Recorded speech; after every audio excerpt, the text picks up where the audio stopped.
Hello. Hi. Welcome, Sherwan, Haji. Thank you. You can describe your film with 3 words.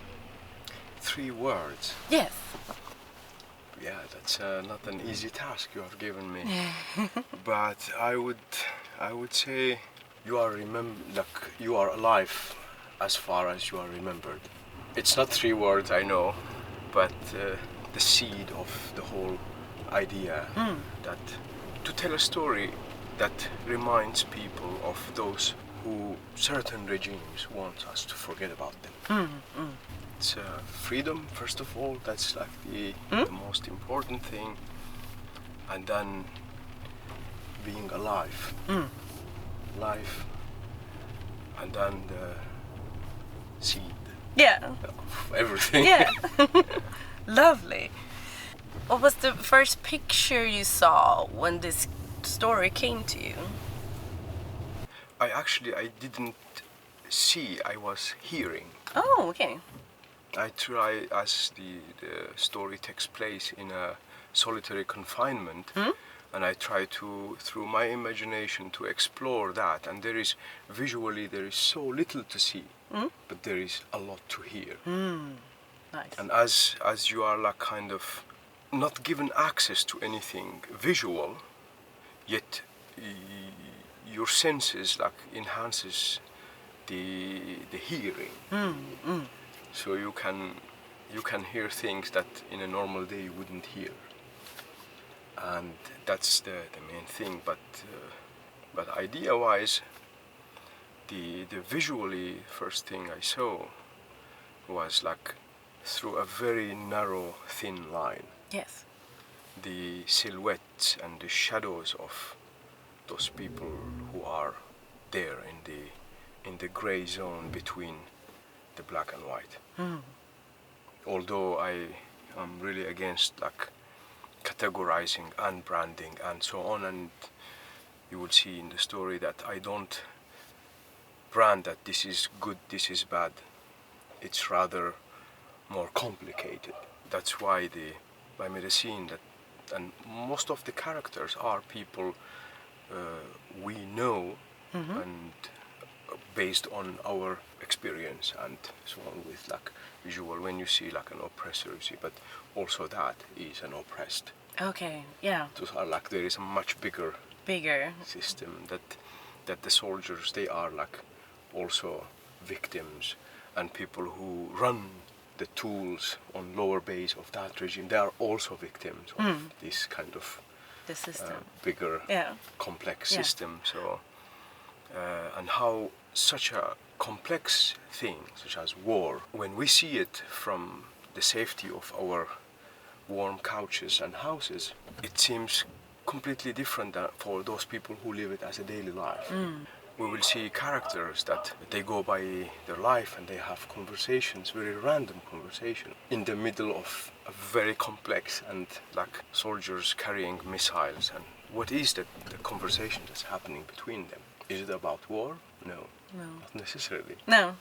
So that's something, is like to show the complexity of war, that it's not as it's branded in the news, that there is good and this is bad and this is bad, this is good, and according to who narrates that and so on. But from a human perspective, it's like, that's what I tried. Really, I hope You had a sound.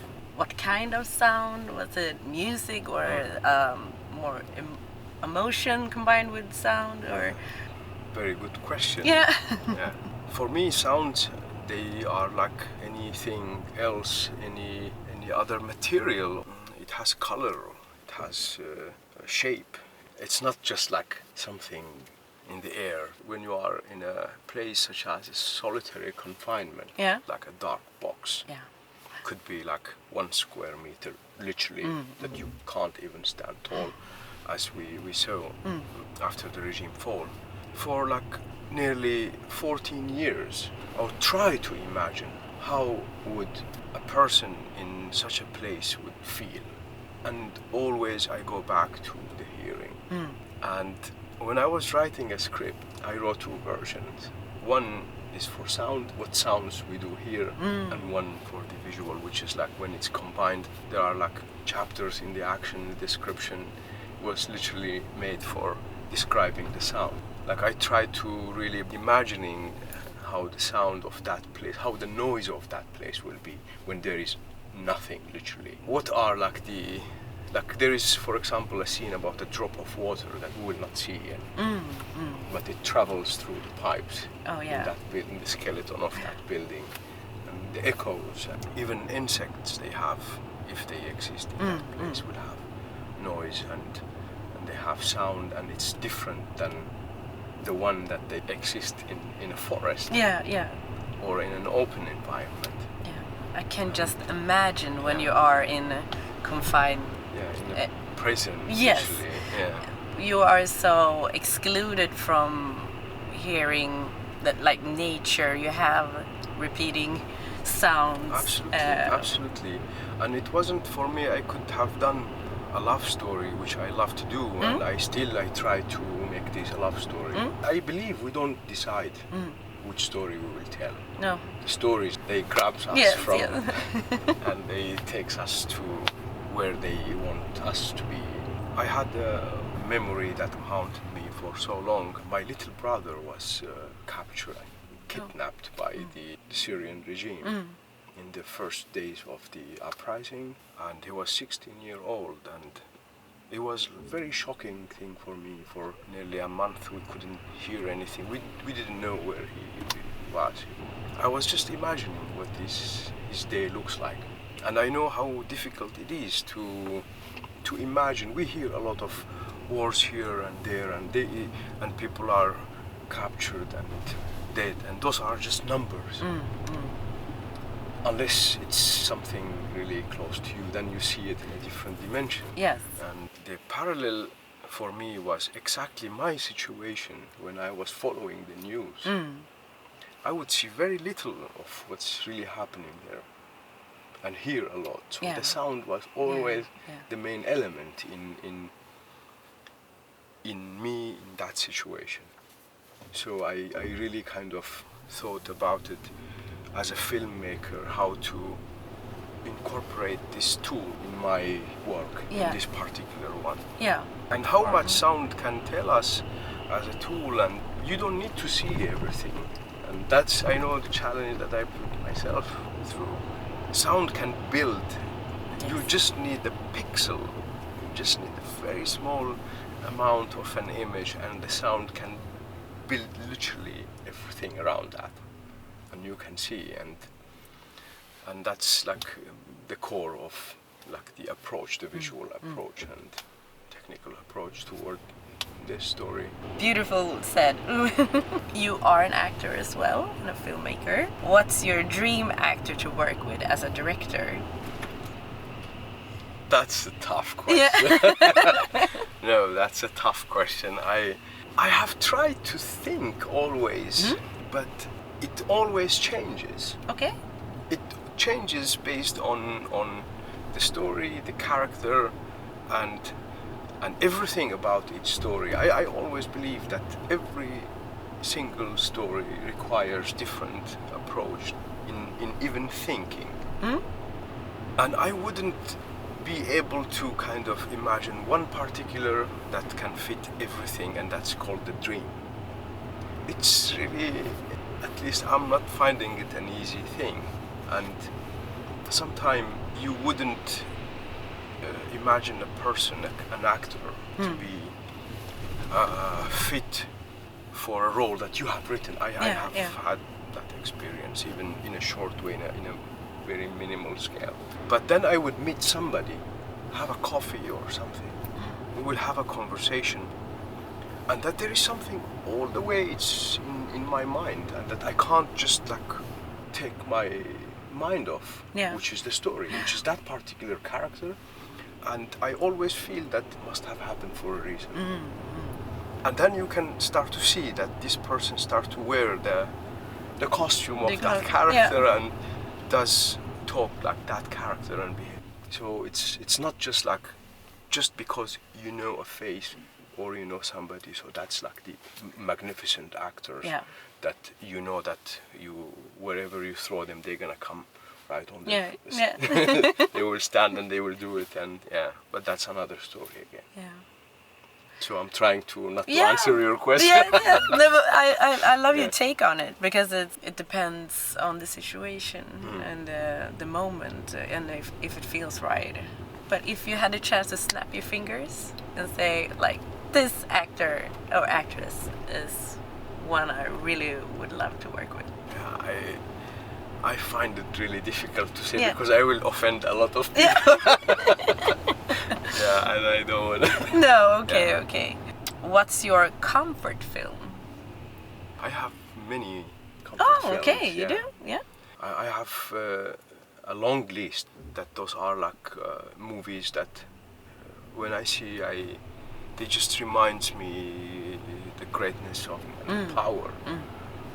The Kaurismäkis I love, like the trilogy of Proletaria. I think it's a wonderful, big fan. The work of Abbas Kiarostami, The Wind Will Carry Us, and Where Is My Friend's House, and also the Like Someone in Love. Oh, okay. The one that's filmed in Japan. Okay. It's a wonderful film. And from the side of the world, I mean, Roy Anderson, I love to go watch all his films, even his advertisements. I think he's like someone I look really to his craft highly. Like movies such as like Terry Gilliam's Brazil, I think it's something.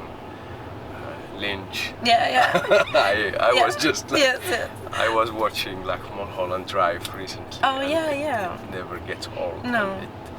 And it's like a good wine. It just gets better. Yeah. And it brings you comfort when you see it. Yeah. There are many. The Godfather. And there are like movies that they are so known, but I still think they are great films, like Apocalypse Now. Yeah.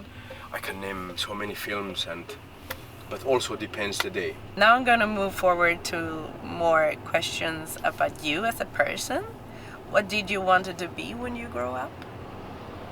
Was it an actor or different? That was changing every second day. Okay. Yeah. The last one before acting was I wanted to become an engineer.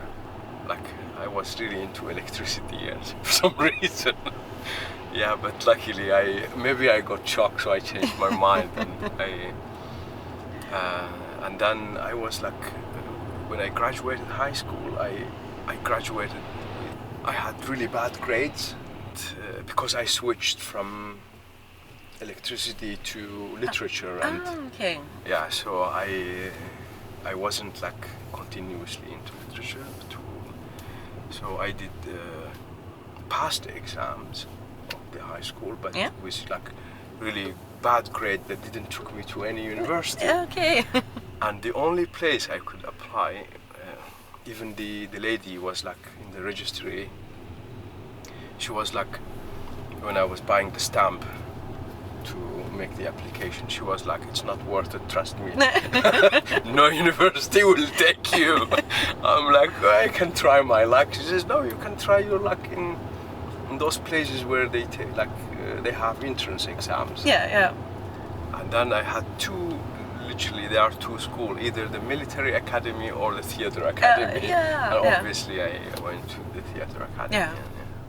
Do you have any advice to your younger self? That's a tricky question, because my logic head will say yeah, but I do actually think that I shouldn't tell my younger self anything, because everything that my younger self made, good things, bad things, mistakes and successes, they made the one I am now. Today. Yeah, and if any single thing will change all the possibilities of being myself now. So I'm wondering, do I want to be somebody else? I'm actually myself, so I wouldn't, or I would advise him not to change anything. Yeah, that's Maybe a good observe advice. it Yeah. from far, because the things I've learned from mistakes, they made me the one I am now, and probably I haven't said I have finished the road yet. I will be changing my thoughts and conclusions that I have made earlier, and so it's a progressive thing, and that's how it is. This is life. This is the beauty of life. If we are all perfect, that's gonna be very boring. Yeah. Yeah. Thank you. More fun questions. Okay. And you will tell me. I look for. Yeah. What's your go-to party trick? Party trick. Yeah. This is, for me, it's like everything in life, like in movies and like in stories. Every story requires an approach, every trick. Yeah. And every party requires like a different trick. Yeah, exactly. Yeah, but there is not a one that you necessarily, single one that you need to go or to pick. Yeah. And I'm not a very good party person, by the way. I'm like really, I'm the one who end up with my drink in the calmest and the less noisy area. Yeah. So then I have a following question. How do you unwind? I have many ways of doing that, or things that depends if it's physical. I try to do something physical. Yeah. Like some push-ups or a little jogging. Yeah. Even 10 minutes. And that really kind of balances the thing. If it's like, like more like inside the head and work and intellectual and stuff, also physical. Okay. I go for a walk, run, and that always helps. I go to the forest. And okay. Yeah. It's a daily thing for me. And oh, really? Yeah. And that's like, for me, it's like a sacred thing. It's like, that's my time, my way to really unwind and get ready to settle at home. So it's important for you to like connect with the breathe nature. To nature and like I have tried many things. I have done the video game. I have done the bar. I have done like socializing. I have done many things, like a movie. Nothing beats a nice walk in the forest. Nice. Yeah. At least for me, it works always. Yeah, with myself and breathing things out. Yeah, sometimes with like faster steps, sometimes with slower. Thank you so much. That was all of my questions. Okay. Did it feel good? No, they feel great. Yeah. But I hope I hope I try to answer your. Yes, it was really good. I also saw actually one of the producers of the film you was did. like walking there.